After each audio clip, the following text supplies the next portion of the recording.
पवित्र स्वर्गीय देवा, येशूच्या नावात पिते आम्ही तुझ्या चरणाशी येतो.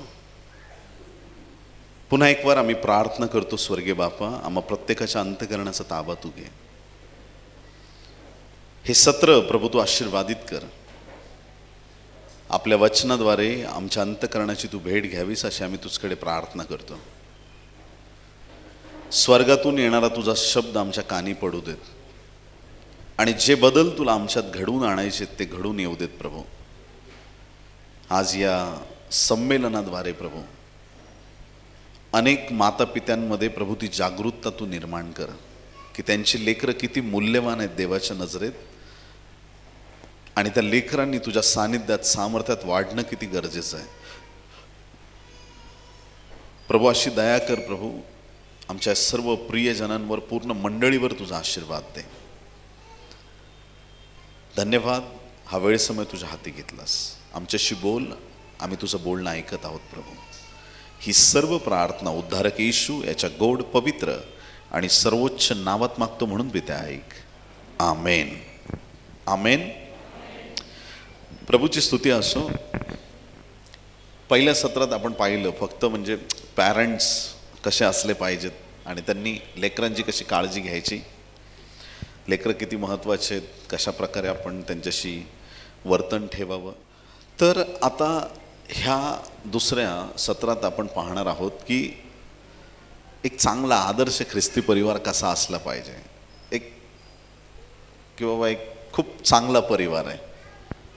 आता होतं काय नेमकं आहे, ॲक्च्युली तुम्ही इथं आलायत म्हणजे काय तुम्ही काय नास्तिक किंवा देवाला न मानणारे लोक नाहीत.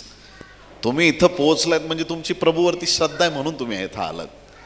पण काय असतं ना की घरात एखादं कॅरेक्टर असं असतं का ते एकामुळं सगळं घर डिस्टर्ब होतं कधी कधी. आणि काही परिस्थिती असतात, कधी एखादा व्यक्ती कारणीभूत असतो, कधी एखादी परिस्थिती कारणीभूत असते घरात, किंवा एखादी काही घटना कारणीभूत असते आणि त्याच्यामुळं पूर्ण परिवार डिस्टर्ब होतो. परंतु एक हेल्दी ख्रिश्चन लाईफ, एक आशीर्वादित असं ख्रिस्ती जीवन आपल्या परिवारात कसं असेल की जिथं बोलणं होत असताना पण घरात एकमेकांचं आणि सगळ्या गोष्टी अशा देवाच्या उपस्थितीत असतील. प्रार्थनामय जीवनात सगळ्या गोष्टीत आम्ही कसे प्रबळ होऊ शकणार आहेत याच्याकडे थोडक्यात आज आपण लक्ष केंद्रित करणार आहोत. सगळ्यात पहिली महत्त्वाची गोष्ट ना की जे लोक ना कधीच रागवत नाहीत, चिडत नाहीत, कालांतराने कधी कधी असं दिसतं की त्या लोकांचा स्वभाव बदलला आहे आणि मध्येच असं जाणवतं की मी कधीच एवढा चिडचिडा नव्हतो, मी कधीच एवढा आरडून ओरडून बोलत नव्हतो, कधी भांडत नव्हतो. का झालं असं? ॲक्च्युली सगळ्यात बेसिक आणि पहिली गोष्ट आपण आज शिकणार आहोत. परिवार हा एकट्याचा नसतो. परिवार एकट्याचा नसतो. एकावरती परिवार कधीच अवलंबून नसतो, मग तो परिवार नाही. एकटा व्यक्ती परिवार होऊ शकत नाही.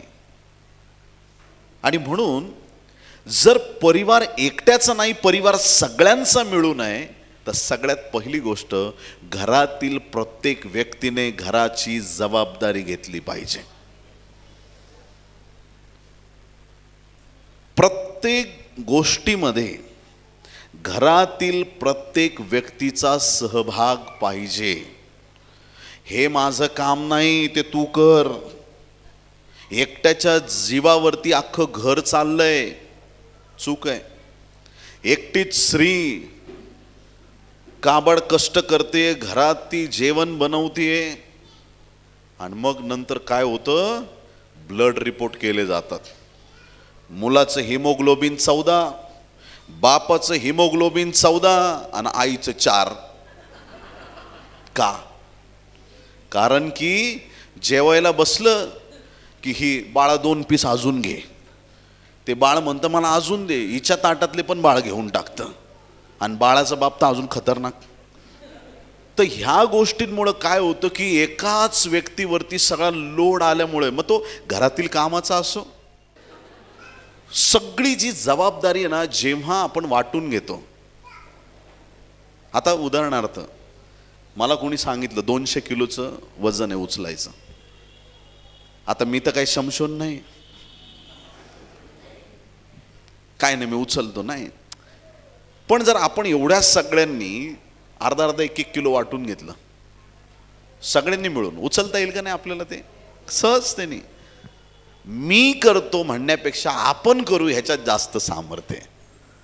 आणि म्हणून परिवार अशा रीतीनं आपल्याला उभा करायचा आहे की प्रत्येकाला आपापल्या जबाबदाऱ्या कळाल्या पाहिजेत. हे जास्त महत्त्वाचं आहे. आईची जबाबदारी, वडिलांची जबाबदारी, लेकरांची, घरातील वयस्कर लोक, प्रत्येकाची काही ना काही जबाबदारी असते. आणि काही लोक जे घरात असे वागतात की माझा संबंधच नाही, तुम्ही तुमचं बघून घ्या, तर तो व्यक्ती म्हणजे त्या घरामध्ये सगळ्यात आळशी व्यक्ती असं मी म्हणेन. पण एक आपलं घर जर आपल्याला एक आदर्श ख्रिस्ती परिवार पाहिजे आणि एकावरती लोड येऊ नये असं वाटत असेल किंवा घरात खरी शांती आपल्याला पाहिजे, तर पहिली गोष्ट एकमेकांची मनं समजून घेतली पाहिजे, एकमेकांचे भार वाहता आले पाहिजेत. बायबल सांगतं एकमेकांची ओझी वाहा, म्हणजे तुम्ही कुणाचा नियम पूर्ण कराल? ख्रिस्ताचा नियम पूर्ण कराल. मग ती ओझी फक्त बस स्टँडवरती, नगर स्टँडवरती आजी भेटली आणि मग मी तिच्या बॅग घेतल्या, आजी बायबलमध्ये लिहिलंय एकमेकांची ओझी वाहा, मी तुझं ओझं वाहतोय. फक्त त्याच्यासाठी ती वचनं लिहिली नाहीत, मदत करा तुम्ही, पण एकमेकांची ओझी वाहा. म्हणजे ज्या दिवशी नवरा टेन्शनमध्ये असेल त्या दिवशी येऊन त्याच्या डोक्यावर अजून डबल टेन्शन करू नका.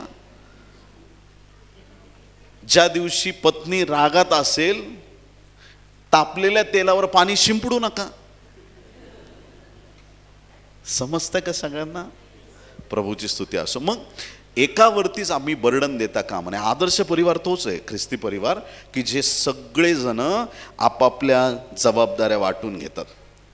लहान लेकरांना कोणी काही जास्त सांगत नाही, पण मी तुम्हाला सांगतो त्यांना छोट्या छोट्या जबाबदाऱ्या द्यायला सुरुवात करा. लेकरं लहान आहेत तेव्हाच. लेकरं झोपेतून उठली की त्यांना बिछाण्याच्या घड्या घालायला शिकवा. ऐकताय का चर्च? आता ही फार महत्वाची गोष्ट आहे. ते लहान आहेत, वेडी वाकडी घडी घालतील बिछाण्याची, पण तरी त्यांना ती घालू द्या.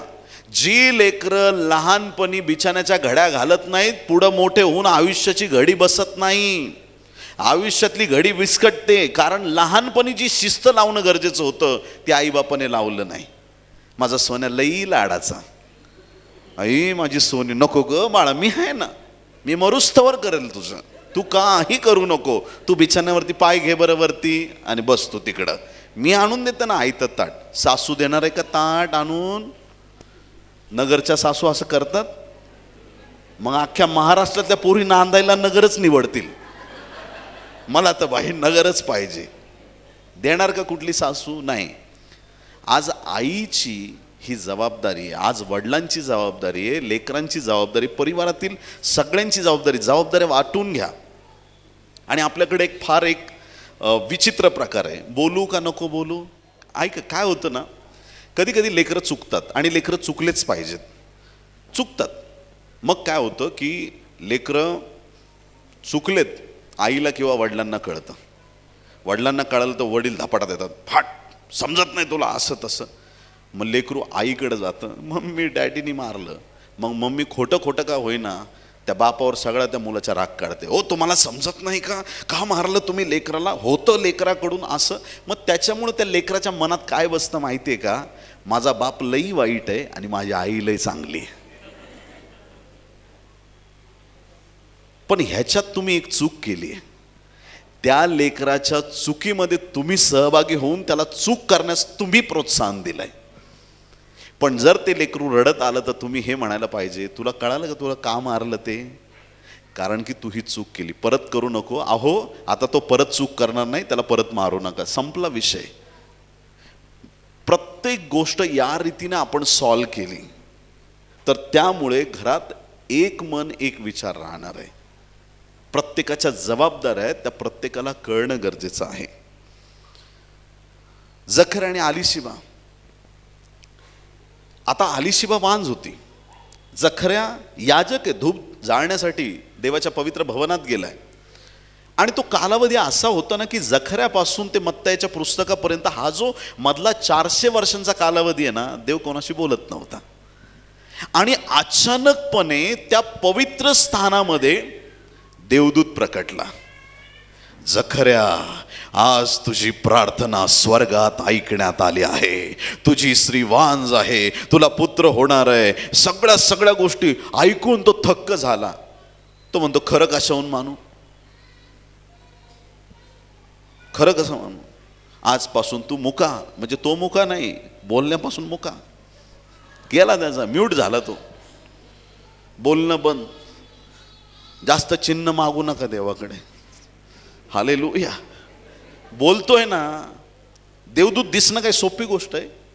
काय नाही, कुठेही भेटतात, बस स्टॉपवर, इकडं तिकडं. आम्ही कुठेही संगतीच असतो देवदूतांबरोबर. ते देवाने पाठवलेले आहेत. जर देवाचा शब्द तुमच्याकडे आलाय, तात्काळ तुम्ही विश्वास ठेवणं गरजेचं आहे. नाही ठेवलं त्यांनी. आणि मग देवाच्या प्रिय लोकांनो, काय झालं की तो त्याची सेवा संपवून बायबल सांगता आपल्या घरी गेला. वाचतो एक वचन, लूक याचा पहिला अध्याय 24-25 वचन. लूक याचा पहिला अध्याय 24 आणि 25 वचन. त्या दिवसानंतर त्याची पत्नी अलीशिबा गरोदर राहिली. जसं देवाचं अभिवचन दिव्यदूताच्या द्वारे होतं तसं घडलं. त्या दिवसानंतर त्याची पत्नी अलीशिबा गरोदर राहिली आणि 5 महिने एकांतात राहिली. सगळ्यांनी म्हणा, एकांतात राहिली. एकांतात राहिली. किती दिवस एकांतात राहिली? एक प्रेग्नेंट लेडी, ज्या आईच्या उदरामध्ये बाळ आहे, ते बाळ तिच्या उदरामध्ये असताना तिने 4 लोकांमध्ये राहणं गरजेचं आहे. कारण तिला काही त्रास झाला, तिला कोणाला तरी सांगता येऊ शकतं. एक आई जिच्या पोटामध्ये बाळ आहे, ती जर अरण्यात असेल आणि तिकडं तिला काहीतरी त्रास झाला, ती एकट्यात कुठंतरी राहिली, तर तिला जर त्रास झाला तर ती कोणाला सांगणार आहे? पण ही अलीशिबा, बायबल सांगतं की 5 महिने पोटातलं बाळ घेऊन ती एकांत मध्ये होती. देवाच्या प्रिय लोकांना, आता मी ह्या एकांतावरती आणि 5 महिन्यांनी गरोदर स्त्री ह्याबद्दल मी का बोलतोय? बायबल सांगतं या ठिकाणी की ती एकांतात राहिली. ती म्हणत असे की लोकात माझा होणारा अनादर दूर करण्यासाठी प्रभूने माझ्याकडे पाहिले, तेव्हा माझ्यासाठी त्याने असे केले. आमेन, हालेलुया. देवाच्या प्रिय लोकांनो, ती अलीशिबा प्रेग्नंट असताना, पोटात बाळ असताना 5 महिने एकांतात राहिली. तुम्ही विश्वास ठेवा अगर नका ठेवू, पण हे बायबलची वचन आहेत, ही गोष्ट सत्य आहे.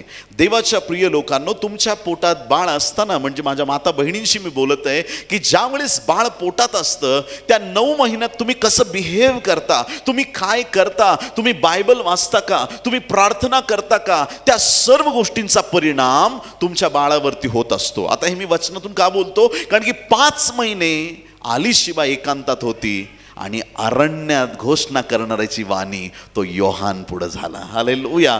तो पण त्या एकांतामधला व्यक्ती झाला, जो एकांत तिने देवाबरोबर ती वेळ दिलेला होता. तसाच एकांतातला व्यक्ती बाप्तिस्मा करणारा योहान आपल्याला दिसतो.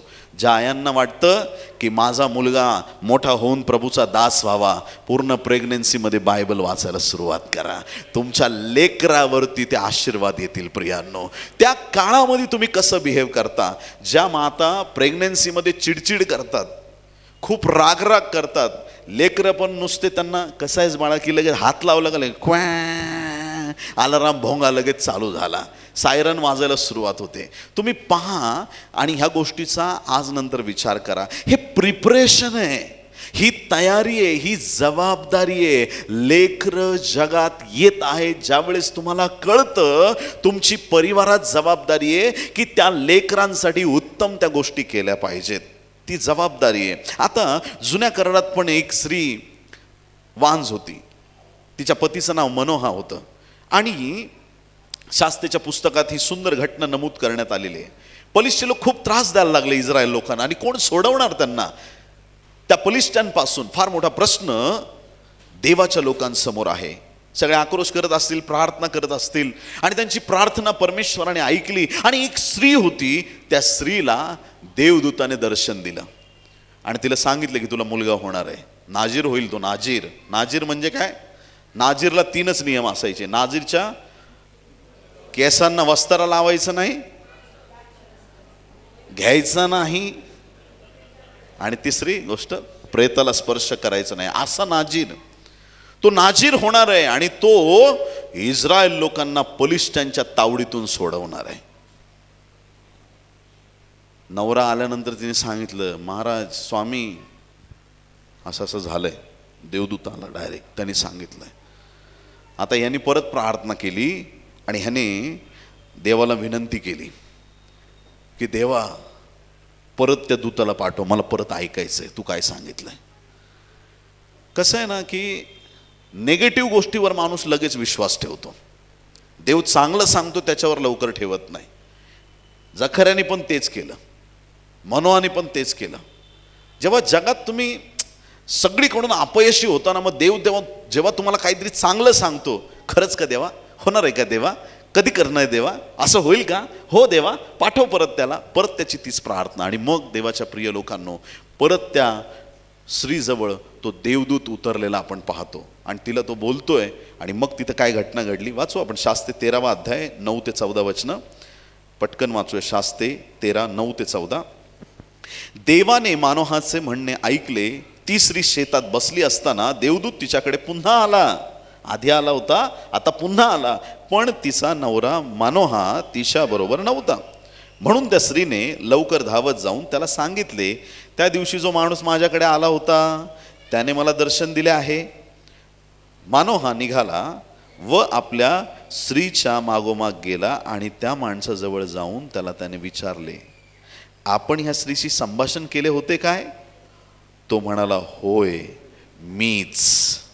मानोहा म्हणाला, आता आपल्या म्हणण्याप्रमाणे घडल्यावर, आता आपल्या म्हणण्याप्रमाणे म्हणजे तू जसं म्हटलास नाजीर येणार आहे, आम्हाला मुलगा होणार आहे, वांज आहे, आमची तर आशा संपली आहे, पण आता तुमच्या म्हणण्याप्रमाणे जर घडले तर ह्या मुलाचा जीवनक्रम कसा असावा आणि त्याने काय करावे. काय प्रश्न विचारलाय देवदूताला? जो मुलगा आता आम्हाला होणार आहे त्याचा जीवनक्रम कसा असणार आहे आणि आम्ही त्याच्यासाठी काय करायचंय, तो काय करणार आहे ते सगळं आम्हाला सांग. परमेश्वराचा दूत मानवाला म्हणाला, मी सांगितलेल्या सर्व गोष्टींना ह्या स्त्रीने जपावे. द्राक्षवेलाचा कसलाही उपस तिने खाऊ नये, तिने द्राक्षरस किंवा मद्य पिऊ नये व कोणताही अशुद्ध पदार्थ खाऊ नये. मी केलेली आज्ञा तिने कसोशीने पाळावी. आज त्या आईवरती देवदूताने जबाबदारी दिली परमेश्वराने सांगितल्याप्रमाणे, आणि त्या आईला सांगितलंय. पण हा बाप विचारतोय की आता ते बाळ येणार आहे त्याच्यासाठी आम्ही काय करायचं. हे फार महत्वाचं आहे. कान उघडे ठेवून ऐका देवाच्या प्रिय लोकांनो, लक्ष देऊन ऐका. परमेश्वर तुम्ही काहीच न करता तुमच्यासाठी मिरॅकल करणार नाही. ऐकलं तुम्ही? तुम्हाला ते रिकामे झालेले दगडी रांजण पाण्याने भरावे लागतील, मग तो पाण्याचा द्राक्षरस करील. तुम्हाला ती कबरेवरची लाजराच्या ती कबरेवरची धोंड सरकवावी लागेल, मग तो लाजराला उठवेल. तुमच्या जीवनात आधी तुम्हाला पाऊल उचलायचंय, मग बाकीची पावलं देव तुमच्यासाठी उचलणार आहे. तुमच्यापासून सुरुवात झाली पाहिजे, घरापासून सुरुवात झाली पाहिजे. या मानोहाने फार धैर्याने विचारलं की मी काय करू, माझ्या पत्नीने काय करायचं, आणि जे सांगितलं त्यांनी ते ऐकलं आणि त्याप्रमाणे केलं. म्हणून त्यांच्या जीवनात एक सामर्थ्यवान देवाचा दास आला. आणि काय बरं त्याचं नाव? क्या बात आहे, व्हेरी गुड. बायबल वाचणारे लोक असले समोर की एक पाळकाच्या मनाला वेगळाच आनंद असतो, जो आनंद तुम्ही माझ्या चेहऱ्यावर पाहता. God bless you. तर या ठिकाणी ही जबाबदारी आहे. लेकरू जगात येतंय, आई वडिलांची जबाबदारी आहे. आता आम्हाला काय करायचंय? हे देवा, बाळ तर तू देतयस आम्हाला, आता आम्ही काय करायचंय? आता देव तुम्हाला सांगेल की बाबा रे, आधी एकटाच तोंड घेऊन कुठं पण फिरायचास, आता जमणार नाही. आता बाळ घरामध्ये येते, तुला काळजी घ्यावी लागेल. आता तुम्हाला असं वागावं लागेल. आता ही जबाबदारी आहे. त्या लेकरांसाठी तुम्हाला बऱ्याच गोष्टी प्रिपेअर कराव्या लागतील, अनेक गोष्टींना तुम्हाला तयारी करावी लागेल. घरामध्ये आई वडिलांनी त्या जबाबदाऱ्या स्वीकारणं गरजेचं आहे. आई वडिलांनी जबाबदाऱ्या स्वीकारल्या फार गरजेचं आहे. कधी कधी ज्यावेळेस परिवारात असे काही गैरसमज होतात आणि काही परिवार जेव्हा तुटतात, ते परिवार तुटत असताना ना त्यांचा इगो एवढा असतो, मला तू आवडत नाहीस, तू मला आवडत नाहीस, माझ्या नजरेपुरून जा, मला पण तुझ्याबरोबर नाही राहायचंय.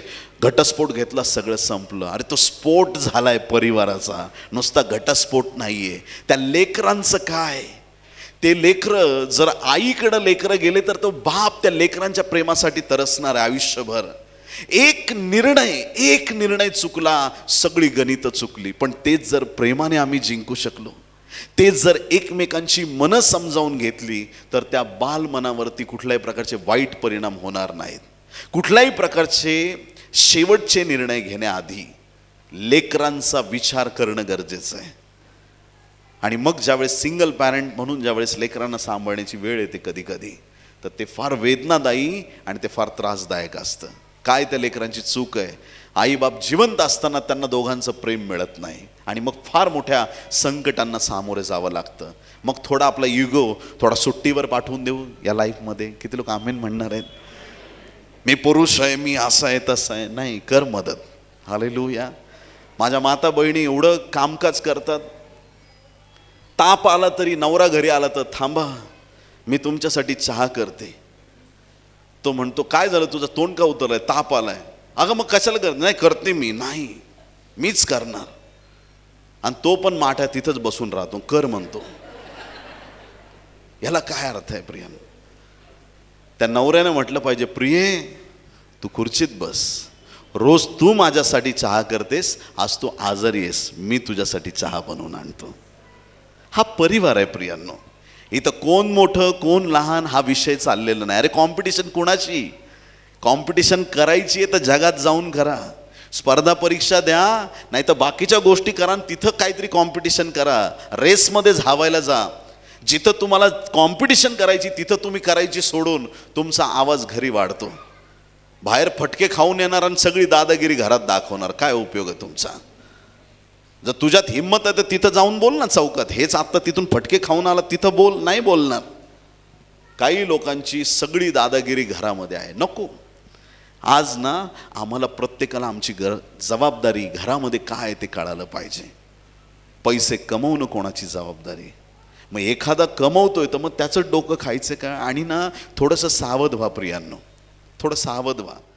काय होतं ना की 4 भाऊ असले, एखाद्याला देवाने फायनान्शियली खूप ब्लेस केलं. एखाद्याला असं होतं, भरपूर ठिकाणी होतं. एखाद्याला खूप ब्लेस केलं, तो ह्या स्तरावर आहे, बाकीचे ह्या स्तरावर आहेत. मग हे तिघजण काय करतात की ह्याला लुटून लुटून त्याला पण आपल्या स्तरावर आणतात. क्षमस्व, हे नका करू, हे नका करू. देवाला म्हणा, माझा दादा पुढं गेला ना, देवा तुला धन्यवाद, त्याला अजून पुढं घेऊन जा. ज्या देवाची तो सेवा करतो ना, त्याच देवाचा मी पण दास आहे आणि तो देव मला पण ब्लेस करणार आहे. हालेलुया. Praise Lord. काय माझे शब्द तुम्हाला थोडेसे कठीण वाटतील, पण हे सत्य आहे, स्वीकारा. जबाबदाऱ्या ह्या सगळ्यांनी वाटून घ्या. परिवारातल्या प्रत्येक गोष्टीतल्या जबाबदाऱ्या वाटून घ्या. या माता पित्यांनी, त्या आईने ज्यावेळेस ती ऐकलं असेल, नवऱ्याने घरी येऊन सांगितलं असेल तिला, जखऱ्याच्या पत्नीला त्याने सांगितलं असेल, आलिशिबाला, अरे देवाच्या दूताने मला दाखवलं, नंतर ते बाळ, बापरे हे देवाने दिलेलं बाळ आहे, विशेष बाळ आहे, ह्याच्यासाठी देवाची योजना, एकांतात जाते, मला डिस्टर्बन्स नको, मला प्रभू बरोबर वेळ घालवायचा आहे. जबाबदारी घेतली तिने, स्वीकारली आणि त्याप्रमाणे राहिली आणि असा पुत्र दिला देवाने. प्रभू येशूच्या वाटा त्यांनी मोकळ्या केल्या. अरे जो तुमची स्वर्गाची वाट मोकळी करतो त्याच्या वाटा मोकळ्या करणं काय आशीर्वाद आहे, काय आशीर्वाद आहे. असा पुत्र जन्माला आला. काय शमशोन जन्माला आला. आई वडिलांनी प्रिपरेशन दाखवलं, तयारी दाखवली. लेकरं तुमची महान बनतील एकदम येत्या दिवसात. आई बापाची तयारी महत्वाची. परिवारात जबाबदारी घेणं गरजेचं आहे आणि लेकरांना पण छोट्या छोट्या जबाबदाऱ्या द्यायला सुरुवात करा. जसजसे मोठे होत आहेत थोडी अजून मोठी जबाबदारी द्या. थोड्या थोड्या त्यांच्यावरती गोष्टी, त्यांच्यावर विश्वास टाकायला सुरुवात करा. नेहमीच त्यांच्यावरती डाऊटफुल बघू नका. बघ ग आला का तो, असं का तोंड केलंय त्यांनी, डोळे का लाल दिसत आहेत त्याचे, वास आला का तुला कसला. त्या लेकरांना वाटतं की मी करत नाही तरी मला बोलतात, मग करूनच बघतो एकदा. एवढं बोलतातच माझ्याबद्दल तर करूनच बघतो एकदा काय म्हणतायत ते. त्यांना अविश्वास तुमच्या मनातला आहे तो दाखवू नका. विश्वास टाका, त्यांच्यावर जबाबदाऱ्या द्या. त्यातून देवाचं गौरव होणार आहे. घरची जबाबदारी जो घेत नाही, एक फार मोठं स्टेटमेंट करतो, पण माझ्या मनचं मी एकही वाक्य बोललो नाही, बोलणार पण नाही. नीट ऐका. जो स्वतःचं घर सांभाळू शकत नाही त्याला मंडळीमध्ये पुढारपण करण्याचा अधिकार नाही.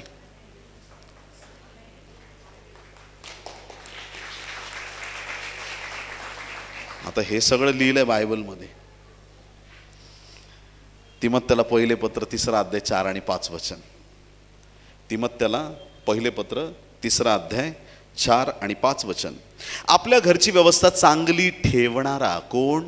पुढारी मंडळीचा कसा असावा 3 अध्यायात लिहिलंय. त्याच्यात हे वचन आहे, आपल्या घरची व्यवस्था चांगली ठेवणारा, आपल्या मुलाबाळांना भीड मर्यादेचे वळण लावून त्यांना स्वाधीन ठेवणारा असा असावा. कारण ज्याला आपल्या घरची व्यवस्था चांगली ठेवता येत नाही तो देवाच्या मंडळीचा सांभाळ कसा करील?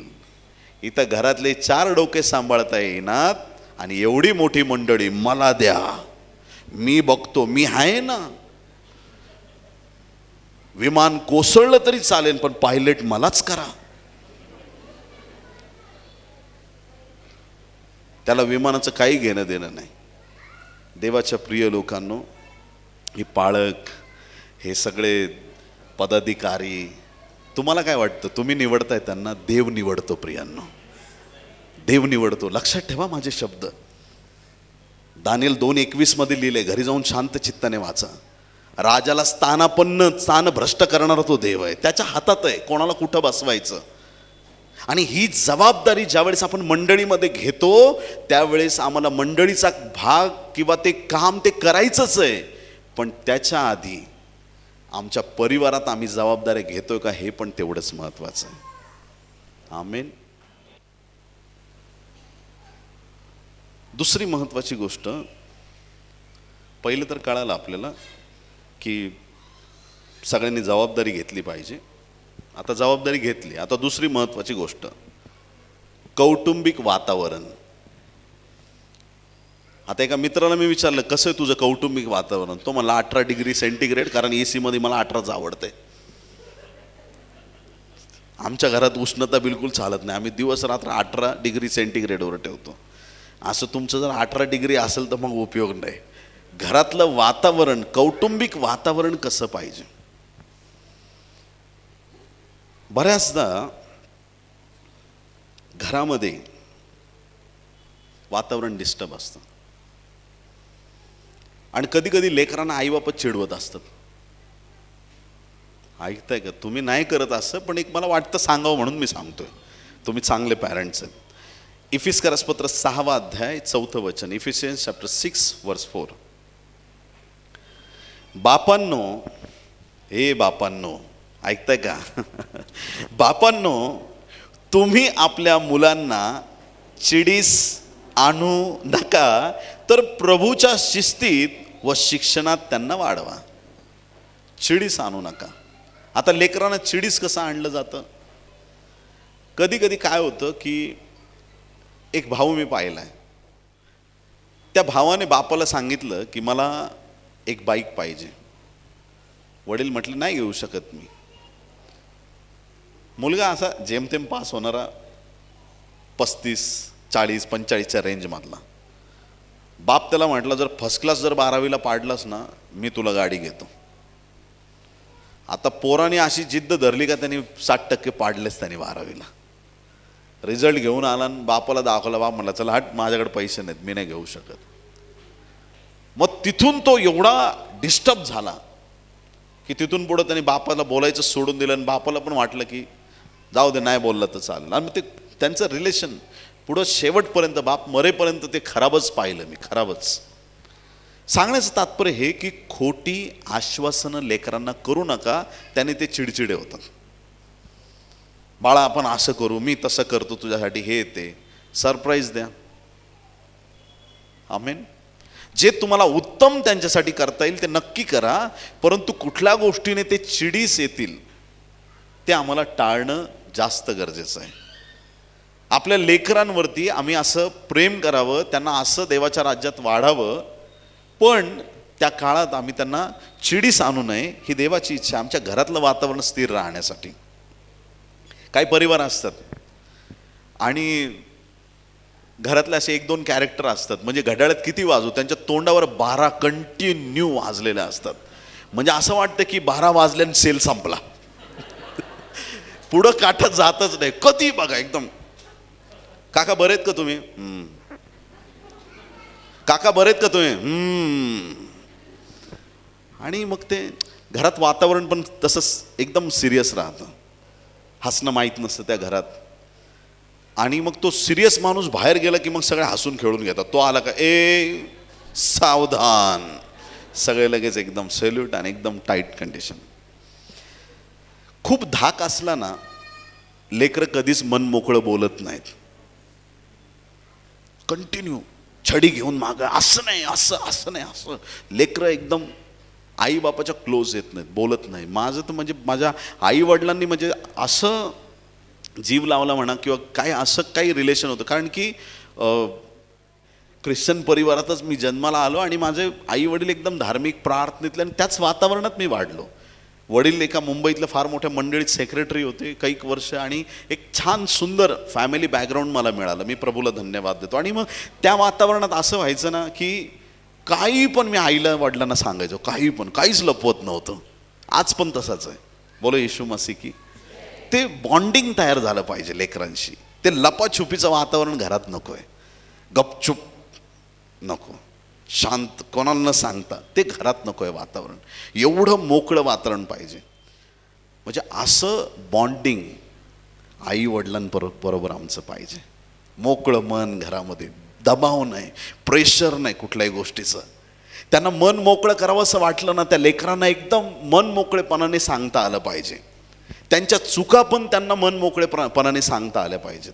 कधी कधी ना लेकरं शाळेत जातात, कोणी त्यांना त्रास देतं, कोणी त्यांना मारतं शाळेत आणि ते ओपन अप होतच नाहीत. नाराज नाराज गप्प गप्प राहतात आणि त्यांना असं वाटतं की माझ्या घरच्यांशी मी बोलूच शकत नाही. मग ते लेकरं मोकळे होत नाहीत आणि रोज त्यांना त्रास होत राहतो. आपल्या लेकराला कोणीतरी त्रास देत आहे आणि आपण गप्प बसणार कसं काय? आपली लेकरं आहेत ती, बाप आणि आई जिवंत आहेत, तुम्ही त्यांची बाजू घेऊन तुम्हाला उभं राहायचं आहे. ऐकते का चर्च? जेव्हा जेव्हा त्यांना त्रास होईल तेव्हा तेव्हा आई बाप म्हणून तुम्हाला उभं राहायचं त्यांच्या पाठीशी. अरे बेटा भिवू नको, तुझा बाप आहे ना जिवंत, कोणालाच घाबरायचं नाही. चल तुझ्या शाळेत कोण तुला मारतंय बघू दे मला. बोले येशू मसीह की. कौटुंबिक वातावरण खूप चांगल्या रीतीचं पाहिजे आणि नेहमी घरामध्ये एक मन मोकळेपणाने आपल्याला बोलण्याची एक मुभा पाहिजे. आपलं मन मोकळं करता आलं पाहिजे. चांगलं वाईट काही पण, आवडलं नाही आवडलं, सगळ्या गोष्टी मन मोकळेपणाने बोलता आल्या पाहिजेत. त्यांना परिवार म्हणतात प्रियांनो. आणि मग त्या गोष्टी बोलत असताना कधी कधी असं होतं की घरामध्ये भांडण होतं, विचार पटत नाहीत. स्त्रीला देवाने वेगळ्या रीतीनं बनवलंय, पुरुषाला वेगळ्या रीतीनं बनवलंय. लेकरांचे विचार वेगळे आहेत, आपले विचार वेगळे आहेत, आपल्या आईवडिलांचे विचार वेगळे. जनरेशनल गॅप आहे प्रियांनो. जनरेशनल गॅप असल्यामुळे आत्ताच्या काळातली जी लेकरं आहेत त्यांचे विचार हे आधीच्या पिढीपेक्षा वेगळे असणार आहेत. आपल्या आईवडिलांच्या काळातले जे विचार होते ते विचार आणि आत्ता आपल्या पिढीचे विचार हे वेगळे असणार आहेत. प्रत्येक पिढी बदलत जाते तसे लोकांचे विचार बदलत जातात. म्हणजे विचार वेगळे असू शकतात. स्त्रिया वेगळ्या आहेत, पुरुष वेगळे आहेत, मान्य आहे. स्त्री कधीच पुरुष होऊ शकत नाही आणि पुरुष कधीच स्त्री होऊ शकत नाही. स्त्री स्त्री आहे, पुरुष पुरुष आहे. कोण मोठं लहान हे नाही बोलत आहे मी. पुरुष पुरुष आहे, स्त्री स्त्री आहे. यांची जागा आदली बदली करू नाही शकत आपण. आदम आणि हवेला देवाने बनवलंय आणि दोघांना वेगळ्या वेगळ्या रीतीने बनवलंय, म्हणून विचार पण वेगळेच असतील. एखाद्या भावाला शर्ट घ्यायचं विकत, तो डायरेक्ट जातो कोहिनूरमध्ये. त्याचा घरून निघतानाच त्याचं लक्षात असतं की मला कुठल्या कलरचं शर्ट घ्यायचं आहे. निळ्या रंगाचं दाखवा, half shirt, half half half टाण, हां 42 साईज, हां ठेवायचं, ओके डन, पॅक करा, चाल ना. बहिणी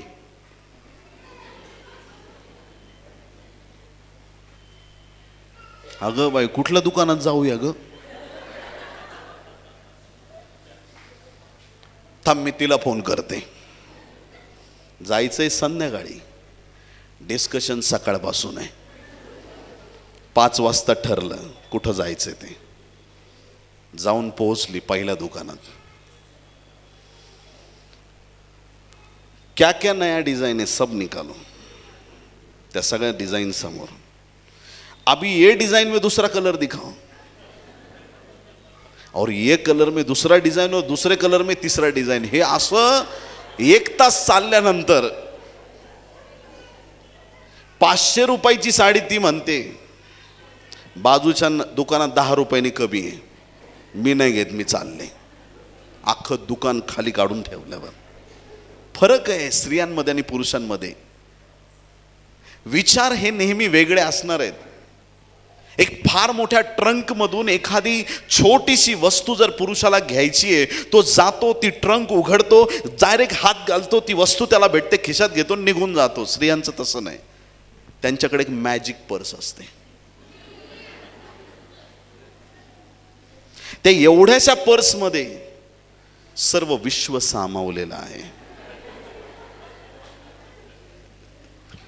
ते 2 तास एक एक गोष्टी काढतील, तुम्हाला कळणार नाही येत आहेत कुठून एवढ्या गोष्टी. सब उसके अंदर आहे. एवढ्याच्याच पर्समध्ये विश्व सामावलं त्यांचं. विचार वेगळे आहेत. स्त्री वेगळे, पुरुष वेगळे, मान्य करा.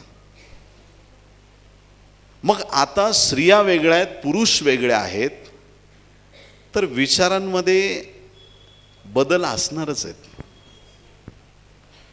पण ज्या वेळेस 2 सजेशन भिन्न असतात घरामध्ये, ज्या वेळेस 2 सजेशन उभे राहतात, त्यावेळेस त्या गोष्टी डिस्कशनने सॉल्व करायच्या असतात, भांडणाने नाही. बस मला तुझ्याशी बोलायचं आहे, बोल. जर आपण असं असं केलं तर त्याच्यात हे असं असं नुकसान आहे, मला दिसते, तुम्हाला काय वाटतंय? नुकसान होतं तर होऊ दे ना, थोडंफार होतंय, काय एवढं मोठं काम होतंय, झालं थोडं तर काय होतं. पण असंच आपलं दरवर्षी एवढं नुकसान झालं तर मग आपला संसार कसा चालेल? मग आपलं बघा ना, 5 वर्षात एवढं नुकसान होईल, मग असंच नुकसान आपण करत राहायचं का? योग्य वाटतं का? आपण किती मेहनतीने करतो सगळ्या गोष्टी. 10 रुपये जरी बुडाले तर कसं मनाला वाटतं? तुम्हाला नाही वाटत का? तुम्हाला वाटतं आपलं नुकसान व्हावं? मग लगेच महाराज जागेवर येतात. ओके ओके चालेल, ठीक आहे, आपण करू. डिस्कशनने प्रॉब्लेम सॉल्व होतात. बसायचं घरात सगळ्यांना घेऊन, बसायचं आणि गप्पा मारायच्या, बोलायचं, सांग तुला काय वाटतं. आणि काही काही लोक समोरच्याला बोलायला लावतात आणि लगेच रेस होतात. नाही ना, नाही ते नको बोलू, गप्प बस. ऐकून घ्या, प्रत्येक शब्द ऐकून घ्या समोरच्याचा. बोलण्याची संधी द्या. परिवार म्हणजे एकटा माणूस नाही, प्रत्येक. ते ताणबाळ जरी असेल ना, त्याच्या क्वया क्वया रडण्याला पण अर्थ आहे काहीतरी. रडू दे त्याला घरामध्ये, त्याला पण हक्क आहे त्या परिवारात रडण्याचा. किती लोक आमीन म्हणतील? मग तो हक्क तुम्ही काढून घेऊ शकत नाही. प्रत्येकाला परिवारामध्ये स्थान आहे. आणि म्हणून जर विचार जुळत नसतील, ते कशा ना कशा माध्यमाने आपण सॉल्व करू शकतो, त्याच्यावर चर्चा करू शकतो. काही लोकांना पटकन करतं, काही लोकांना कळायला थोडा उशीर लागतो. मग तेवढा वेळ समजून सांगायचं. आणि जेव्हा आपले वैचारिक गोष्टी ज्यावेळेस जुळायला लागतात ना, घराबद्दल आपल्याला खूप प्रेम वाटायला सुरुवात होते. आणि मग लोक घरावरती, आपल्या परिवारावरती खूप प्रेम करायला लागतात. आणि एक ओंबरा फक्त असा ओलांडला ना, असं वाटतं अरे यार आपल्या ठिकाणी आलो मी, आता मला जाऊ दे, बाकी काही टेन्शन नाही. काश्मीरमध्ये महिनाभर फिरून या, मौज मजा करून या. पण ज्यावेळेस घराचा उंबरा ओलांडला, तुम्ही म्हणाला अरे वा, इथं खरं समाधान आहे माझ्या घरात. आपलं घर म्हणजे लिटरली असं एक देवाच्या उपस्थितीने भरलेली जागा आपल्याला वाटते. जगात काय काय घडतं इथं, काय साधे टेन्शन आहेत का? मागे मुंबईमध्ये मानखुर्दमध्ये टॅक्सीवाला सहज चाललाय बिचारा, बाईकवरती 3 सीट मुलं आले, कट मारला, हा त्यांना ओरडला अरे ठीकसे चालव ना. ते थांबले, त्यांनी त्या टॅक्सी ड्रायव्हरला एवढं मारलं, बिचारा जागीच खलास झाला. काय जग आहे हे, काय जग आहे? एक फक्त कट मारला, असं करू नका म्हणणाऱ्याला त्यांनी जिवे मारलं. हे जग असं आहे. मग त्या जगात आणि घरात बदल नकोय का? कुटुंबात आणि जगातल्या लोकांमध्ये फरक नकोय का? अरे आपण रक्ताचे आहेत एकमेकांच्या, आपण भाऊ आहेत. आपण जीवन मरणाच्या पूर्ण अभिवचनं देवाच्या उपस्थितीत मंडळीत दिलेत. आणि आपण ज्यावेळेस अभिवचनं देतो सुखात आणि श्रीमंतीत आणि रोगात आणि सगळे अभिवचनं दिलेले आहेत. सगळे अभिवचनं दिले, लॉक केले तुम्हाला. यू आर अंडर अरेस्ट, आप हिल नहीं सकते हो कहीं पर भी. तुम्हाला पकडण्यात आलंय, तुम्हाला जखडलं. आता ह्या लग्नाच्या पवित्र बंधनामध्ये तुम्हाला घेतलेलं आहे. तुम्हाला परिवार या संकल्पनेत घेण्यात आलेलं आहे परमेश्वराच्या योजनेने. मग त्याच्यातून पळकुटेपणा नाही करता येणार. तुम्हाला परिवाराशी एकनिष्ठ राहावं लागेल. आमेन. एकनिष्ठ राहणं म्हणजे फक्त परिवाराला पगार आणून देणं आणि घरामध्ये जेवण बनवणं, ह्याला एकनिष्ठपणा म्हणत नाहीत. एकनिष्ठपणा म्हणजे गाडीमध्ये स्टेपनी असली तर चाल, पण जीवनात असू देऊ नका. हालेलुया. आता जे गाड्या चालवतात त्यांना समजलंय. प्रभू तुम्हाला आशीर्वादित करू. अरे लग्न झालं तरी इथं टेबल फॅन सारखे लोक.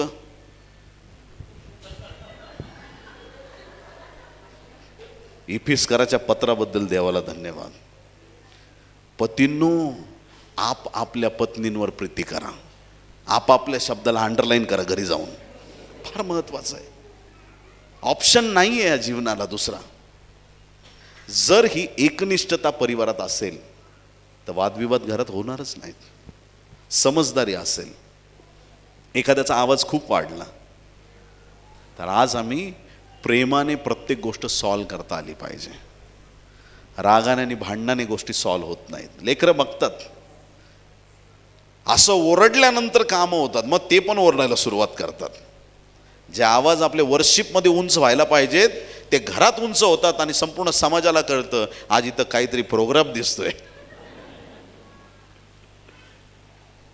आमची साक्ष शुद्ध असावी प्रियांनो. आम्ही देवाची, जिवंत देवाची सेवा करणारे लोक आहोत. आमचं युद्ध रक्त मांसाबरोबर नाही, आकाशातील दुरात्म्याबरोबर आहे. आणि जे युद्ध जिथं लढायचं तिथंच आम्ही लढणं गरजेचं आहे. इतर ठिकाणी होता कामा नये. उत्पत्तीच्या 18व्या अध्यायाच्या 15व्या वचनामध्ये, उत्पत्ती 18:15 मध्ये सारेला कळालं आता की परमेश्वर तिला एवढ्या वयात, उतार वयात तिला बाळ देणार आहे. कसं शक्य आहे? आणि बायबल सांगते की ती हसली. उत्पत्ती 18वा अध्याय 15 वचन वाचू आपण. तेव्हा सारा नाकारून म्हणाली, मी हसले नाही. कारण ती घाबरून म्हणाली होती. पण तो म्हणाला, नाही, तू हसलीसच. आपली आई सारा म्हणते की मी हसली नाही, आणि आपला सगळ्यांचा विश्वासणाऱ्यांचा पिता अब्राम म्हणतो की तू हसलीसच. दोघांच्या बोलण्यात तफावत आहे, पती पत्नीच्या. मग घरात जर असे कधी छोटे मोठे विचार पटत नसतील तर त्या छोट्या गोष्टींना मोठं करायची काही गरज नाही. जमा करत नाही राहायचं, कचरा जमा करायचा नाही. एक दिवशी खूप दुर्गंधी वाढेल. मनात खूप गोष्टी साठवून ठेवू नका. त्या एक एक गोष्टी तिथल्या तिथं सॉल्व करायची सुरुवात करा. खरं कोण आहे, चांगलं काय, वाईट काय, तिथंच आपल्याला कळालं पाहिजे. मग घरात किती प्रेम वाढेल प्रियांनो, किती शांती असेल घरामध्ये, किती प्रेमाने आणि प्रीतीने घरातल्या प्रत्येक समस्या सॉल्व केल्या जाते. आणि लेकरांवर काय संस्कार घडतील. माझे मम्मी डॅडी कधीच भांडत नाहीत. बोलतात ते एकमेकांना की असं करूया तसं करूया, पण दोघं पण प्रार्थना करून निर्णय घेतात. प्रत्येक गोष्ट घरामध्ये किती छान आहे आमच्या. मग त्याच वळणात लेकर राहतील. जर मुलगी असेल एखाद्याच्या घरी, ती लग्न होऊन गेली, तो परिवार जर बिघडलेला असला, आमची एक मुलगी तिथं जाऊन त्या घराला बदलून टाकेल, त्या घराला नीट शिस्त लावेल. असं नाही बोलायचं सासूबाई, तसं बोला. तू मला शिकवते का? नाही हो, मी लहान आहे तुमच्यापेक्षा, मी कसं शिकवणार. ती प्रेमाने बरोबर सासूबाईचा कार्यक्रम फिट करणार. हालेलुया. म्हणजे तिला सुधरवणार व्यवस्थित. जे बिघडलेले असतील ते पण येत्या दिवसात सुधरून जातील. जे देवापासून दूर आहेत ते देवाच्या सान्निध्यात. पण हे कधी? आई बापापासून सुरुवात आहे, घरातून सुरुवात आहे. करणार ही सुरुवात? हो का नाही? प्रभू तुम्हाला आशीर्वादित करू. आदामाने पण कसं डायरेक्ट बिल फाडून टाकलं. आता फळ तर खाल्लंय, झाडामागे तर लपलाय, झाडाच्या मागे लपलाय. काय स्थिती आहे? देव यायचं, रोज भेटायला समोर जायचं, आज झाडाच्या मागे लपलाय. परमेश्वर त्याला विचारतोय, आदामा कुठेस? फळ खाऊ नको सांगितलं, ते खाल्लं का? आणि मग ह्या उत्पत्ती 3:12 तो आदाम म्हणतोय, जी स्त्री तू मला सोबतीला दिलीस तिने त्या झाडाचे फळ मला दिले आणि ते मी खाल्ले. मला वाटतं नवरे असेच असतात, बायकांवर बिल फाडून मोकळे होतात. रागाने बघू नका माझ्याकडे, हा स्वभाव आहे. फळ तिने दिलं, ठीक आहे, मान्य आहे, पण खाल्लंय तर दोघांनी पण. परमेश्वर विचारतोय, फळ खाल्लंस का? तू दिलेल्या स्त्रीने, माझ्या पत्नीने नाही. कनेक्शन डिस्कनेक्ट करायला बघतोय. तू दिलेल्या स्त्रीने. हा आदामाचा स्वभाव काढून टाका. बघा काय फरक आहे ख्रिस्ताच्या आणि आदामाच्या स्वभावामध्ये. स्वतःवरती आलेली गोष्ट आदाम आपल्या पत्नीवर टाकतोय, तू दिलेल्या स्त्रीने दिल्यामुळं मी खाल्लं, तिच्यावरती बिल फाडून मोकळा झालाय. येशूचं तसं नाही. येशूने वधस्तंभावर प्राण दिला आणि त्याने त्याच्या पत्नीची, अर्थात मंडळीची जी पातकं होती ती स्वतःवरती घेतली. आदाम स्वतःच्या गोष्टी तिच्यावर लादतोय, पण येशू ख्रिस्ताने मंडळीचे पाप, शाप सगळ्या गोष्टी स्वतःवर घेतल्या आणि मंडळीला मुक्त केलं. असं प्रेम परिवारात पाहिजे. एकमेकांचे अपराध झाकता आले पाहिजे. ठीक आहे, चालेल, होईल, काय नाही, मी आहे ना तुझ्या बरोबर, हिम्मत द्या एकमेकांना. मग परिवारात तो स्ट्रॉंगनेस, तो बॉन्डिंग वाढत जाणार आहे. मी मगाशी विचारलं, राग आला पाहिजे की नाही? आला पाहिजे की नाही आला पाहिजे? किती लोकांना वाटतं नाही आला पाहिजे. रागवायचं नाही म्हणजे नाही, एकदम लीन आणि नम्र. हे असे कधीच न रागवणारे लोक ऍक्टिंग करत असतात बरं का. आतून तुफान असतं एकदम, एकदाच कार्यक्रम करतील. राग आला पाहिजे.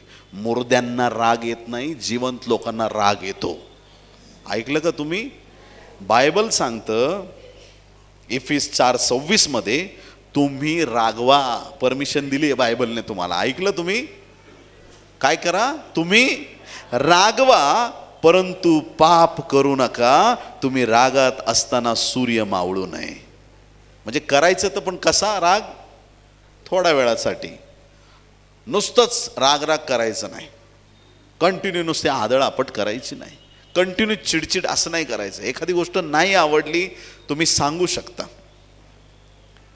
तुम्हाला न सांगता मुलगा एखाद्या ठिकाणी कॉफी पिऊन आला, जे लोक तुम्हाला आवडत नाही, तुम्हाला असं वाटतं की पॉयझन घालतील की काय, तुम्ही त्याला सांगू शकता, बेटा नको हे करू, परत जाऊ नको तिकडं.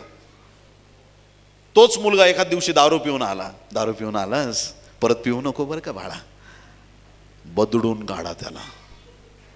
मी परवानगी देतो तुम्हाला. तुम्हाला जमत नसलं तर मुंबईहून मला बोलवा, मी बघतो त्याच्याकडं. कशाला?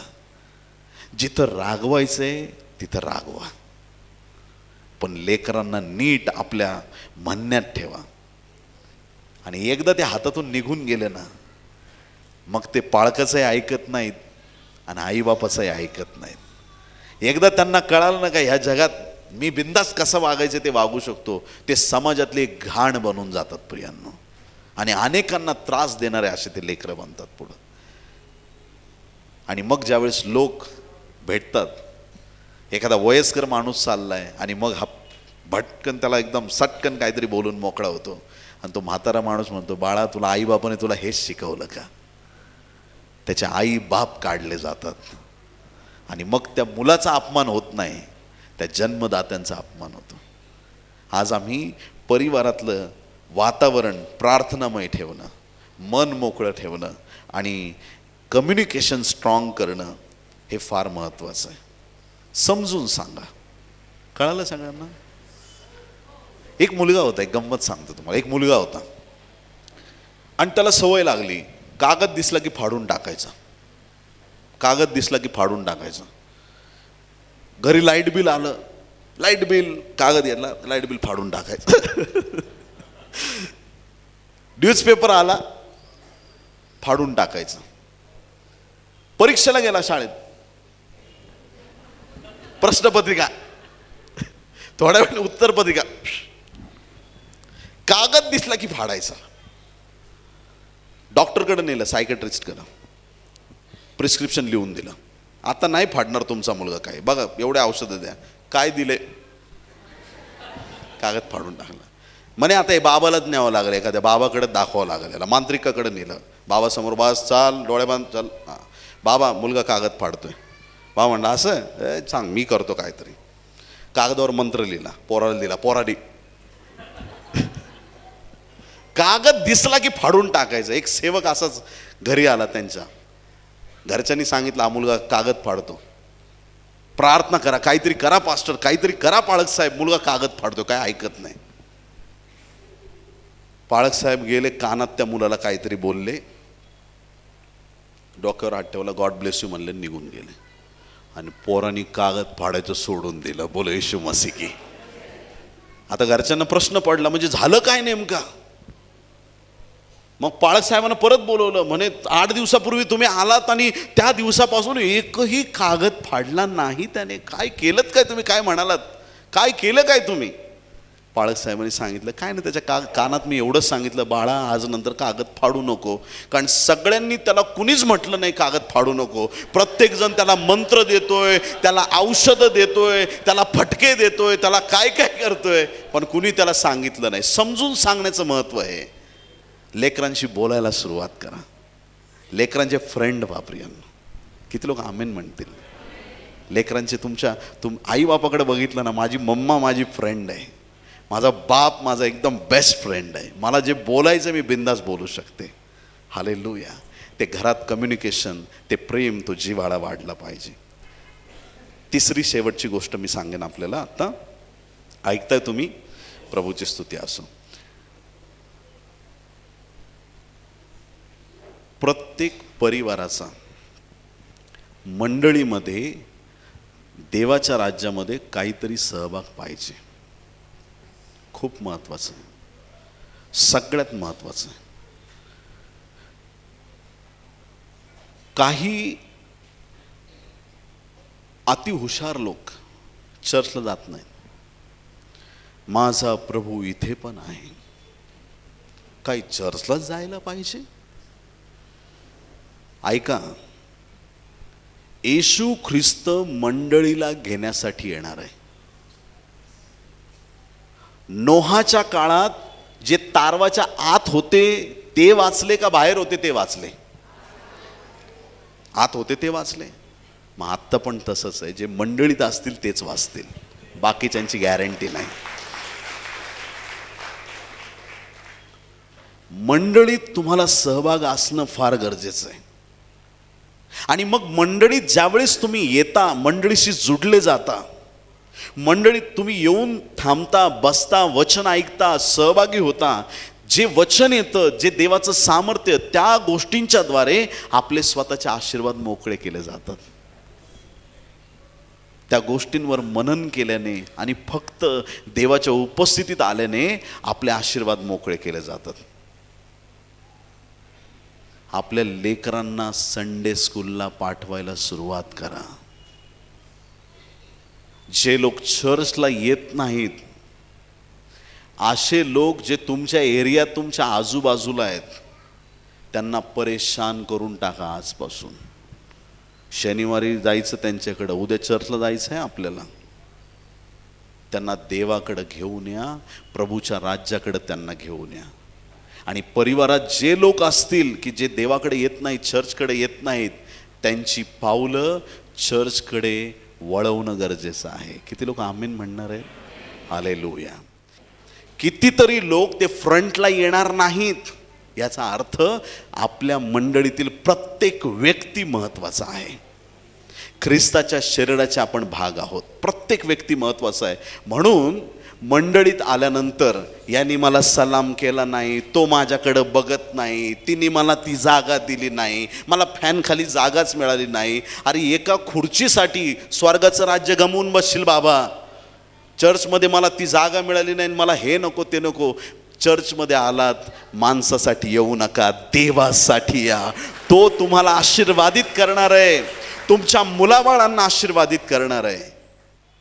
प्रत्येक आमच्या मंडळीतल्या लेकरांनी देवाच्या वचनात, गीतात, गायनात तयार झालं पाहिजे. लेकरांना ती वचनं शिकवणं गरजेचं आहे. नीतिसूत्र 1:8 मध्ये बायबल सांगतं, माझ्या मुला आपल्या बापाचा बोध ऐक, आपल्या आईची शिस्त सोडू नकोस.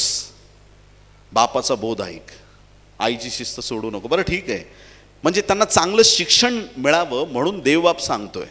पण कधी कधी असं होतं ना की आई वडिलांपेक्षा मंडळीत काही असे आई वडील ठेवलेले असतात देवाने, की त्यांना अजून चांगलं बायबलचं नॉलेज आणि शिकवण्याची रीत त्यांना माहीत असते. आता उदाहरणार्थ, मला तुमच्यासमोर बोलायला लावलं ना, मी अख्खी रात्र असाच बोलत राहील ह्या स्टॅमिनाने, काही फरक 1% पण पडणार नाही. पण जर तुम्ही मला म्हटलं संडे स्कूल घ्या, धन्य येशूराम, मी 2-4 तर बडदुडूनच काढेल. नीट बस रे, चल मला चालत नाही, माझं जरा थोडा नेचर तसा असेल. पण आता त्या ताई बघा किती वर्षापासून देवाचं काम करतायत, संडे स्कूल टीचर आहेत. किती संडे स्कूल टीचर आहेत इथं? प्लीज उभं राहता 1 मिनटं, प्लीज टाळ्या वाजवा त्यांच्यासाठी, टाळ्या वाजवा. Praise the Lord. आणखीन एक आईंचा सत्कार केला आपण, प्लीज उभे राहा प्लीज. जे होऊन म्हणजे त्यांनी सेवा केलेली आहे ऑलरेडी, टाळ्या वाजवा, जोरदार टाळ्या त्यांच्यासाठी.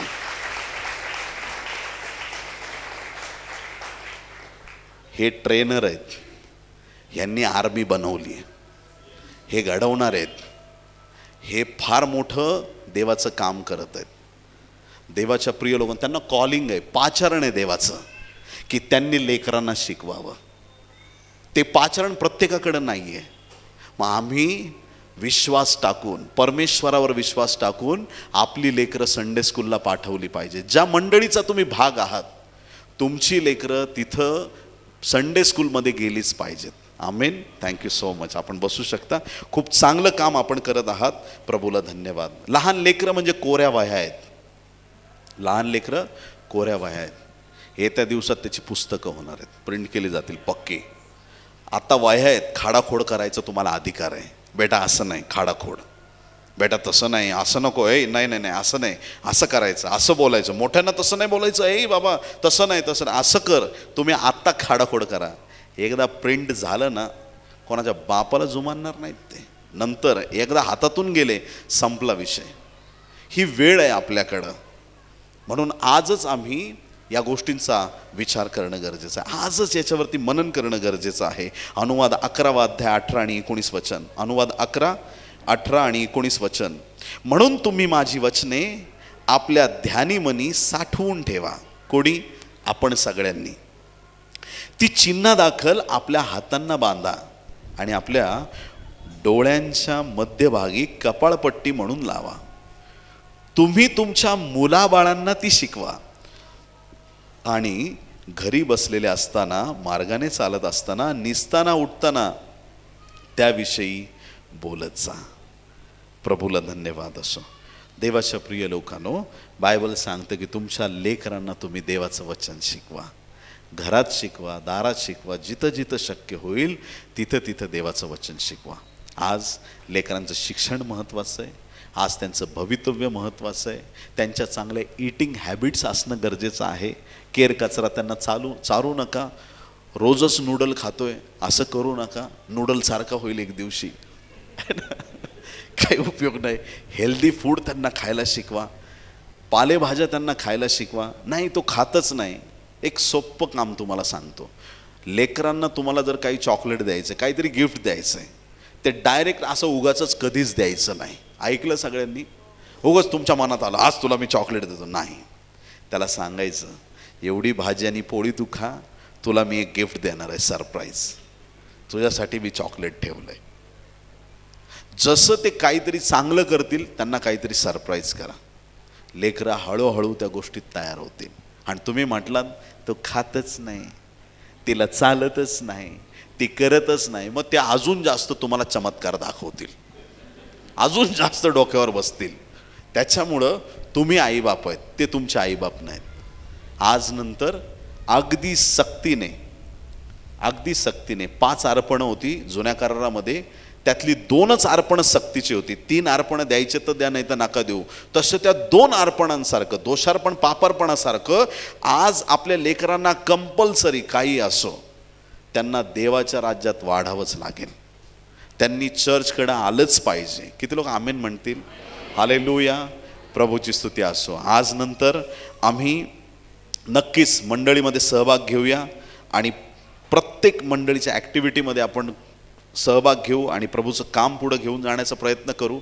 मंडळीतली जबाबदारी घेऊ, कुटुंबामध्ये आपण प्रत्येकजण जबाबदारी घेऊ, एकमेकांना परिवारात जबाबदाऱ्या शिकू. विचार जरी जुळले नाहीत, कौटुंबिक वातावरण नीट ठेवण्यासाठी ते विचार कसे जुळवून घेता येईल, कसं डिस्कशन करून सॉल्व करता येईल याच्याकडे आपण लक्ष देऊया. आमेन. आणि मी तुम्हाला गॅरंटेड सांगतो 100% आपला परिवार एकदम आशीर्वादित परिवार झाल्याशिवाय राहणार नाही. हालेलुया. इतकं आशीर्वादित होईल ना. ते बेतसदा तळं कसं होतं, पाणी हल्लं, एखादा आजारी माणूस पडला की बरं, तसं तुमचं घर होईल प्रियांना. एखाद्याने पाऊल तुमच्या घरात ठेवलं ना, तुम्ही प्रार्थना करण्याआधी लोक बरे होतील, कारण घरच एवढं देवाच्या उपस्थितीने भरलेलं आहे. सतत आनंद, देवाचं नाव, देवाची गीतं, देवाची उपासना, आराधना, morning prayer, family prayer, continue देवाच्या सान्निध्यात कितीतरी परमेश्वर उन्नती करेल आणि त्याचा अद्भुत गौरव त्यामधून झाल्याशिवाय राहणार नाही. बोलो येशू मसीह की. या आपण सर्वजण उभे राहू, एक आपण लहानशी प्रार्थना करूया. धन्यवाद धन्यवाद धन्यवाद येशू. प्रेमळ स्वर्गीय देवा, प्रभू येशू ख्रिस्ताच्या पवित्र नावात आम्ही तुझ्या चरणाशी येतो. प्रभू, आज ही दोनही सत्र प्रभू तू आशीर्वादित केलीस आणि विशेष करून लहान लेकरांचं संगोपन कसं करावं, जगिक मोहपाशापासून आत्ता बालवयातच त्यांना कसं दूर करावं प्रभू, याबद्दलचं त्यांना शिक्षण देऊन तुझ्या सान्निध्यात वाढवण्यासाठी सर्व माता पित्यांचा तू ताबा घे. जसजशी लेकरं मोठी होतात तसं माता पित्यांनी त्यांच्याशी कसं वागलं पाहिजे याचं पवित्र आत्म्या प्रत्येकाला तू ज्ञान दे. आणि प्रभू परमेश्वरा, तुझे महान दास आणि दासी घडवले जाऊ देत प्रभू या माता पित्यांकडून. तुझा अद्भुत गौरव होऊ दे. आज प्रभू आम्ही सर्वजण एक मनाने प्रार्थना करतो. स्वर्गीय बापा, विशेष करून ह्यूम मेमोरियल चर्च तुझ्या पवित्र रक्ताआड घे. या मंडळीतील प्रत्येक सदस्यांना तुझ्या पवित्र रक्ताच्या आड घेऊन तुझा आशीर्वाद दे प्रभू. प्रार्थना करतो स्वर्गीय बापा, मंडळीमधले जे सगळे परिवार आहेत त्यांची पावलं तुझ्या भवनाकडे वळू दे. आणि जी लेकरं प्रभू परमेश्वरा, विशेष करून ज्या लेकरांविषयी तू म्हटलंस की बालकास मजकडे येऊ द्या, असे सगळे बालक, अशी सगळे लहान लेकरं इथून पुढं त्यांची पावलं तुझ्या भवनाकडे वळू दे. तुझ्या पवित्र आत्म्याचं मार्गदर्शन कर प्रभू त्या लेकरांना. तुझ्या वचनाची त्यांना गोडी लागू दे. जसजसे तुझ्यामध्ये ते वाढतील, जगिकता त्यांच्यापासून दूर निघून जाईल. आणि प्रभू तुझी कृपादृष्टी सतत त्या लेकरांवरती असावी अशी दया कर प्रभू. आज आम्ही विशेष प्रार्थना करतो आमच्या मंडळीचे पाळक साहेब रेव्हरंड डॉक्टर सनी मिसाळ यांना तुझ्या पवित्र हाती घे. त्यांचा परिवार तुझ्या रक्ताआड घे. मंडळीचा भार वाहण्यासाठी प्रभू त्यांना तू सहाय्य कर. तुझी कृपादृष्टी कर. एक उत्तम सेवक प्रभू या मंडळीमध्ये तू दिले आहेस. त्यांच्याद्वारे तुझं अलौकिक कार्य याच प्रकारे सामर्थ्याने पुढे आणि पुढे जाऊ दे. कुठल्याही प्रकारचे रोग आजार पीडा त्यांच्याकडं, त्यांच्या परिवाराकडे येऊ देऊ नकोस. सर्व त्यांच्या गरजा स्वर्गातून पूर्ण केल्या जाऊ दे. प्रभू परमेश्वर, आम्ही प्रार्थना करतो शाब्बात शाळेचे संचालक ब्रदर नितीन घोडके आणि त्यांचे सगळे सहकारी, सगळे प्रभू हे संडे स्कूल टीचर्स ज्यांनी अत्यंत मेहनतीने प्रभू या कार्यक्रमाचं नियोजन केलेलं आहे, अशा सर्वांना तुझ्या पवित्र रक्ताआड घे प्रभू. आज आमची प्रार्थना आहे देवा, या सर्वांना तुझ्या आशीर्वादाने तू भर. पुढची पिढी त्यांच्याद्वारे घडवली जाते. त्यांच्या कार्यात कधी खंड पडू देऊ नकोस. हे तुझं काम आहे प्रभू. ते सामर्थ्यात आणि तुझ्या कृपेत वाढत आणि वाढत जाऊ दे.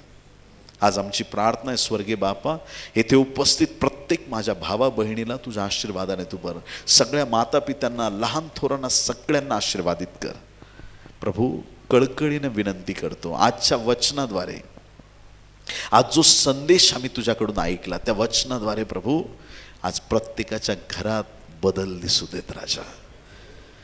असं कर प्रभू की घरामधून वादविवाद आणि अशांतता निघून जाऊ दे.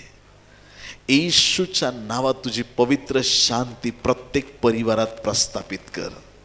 धार्मिकता आणि सात्विकता प्रत्येक कुटुंबात वाढत आणि वाढत जाऊ दे. या महाराष्ट्राच्या संजीवनाचं केंद्रस्थान अहमदनगर आहे प्रभू, तुला आम्ही धन्यवाद देतो.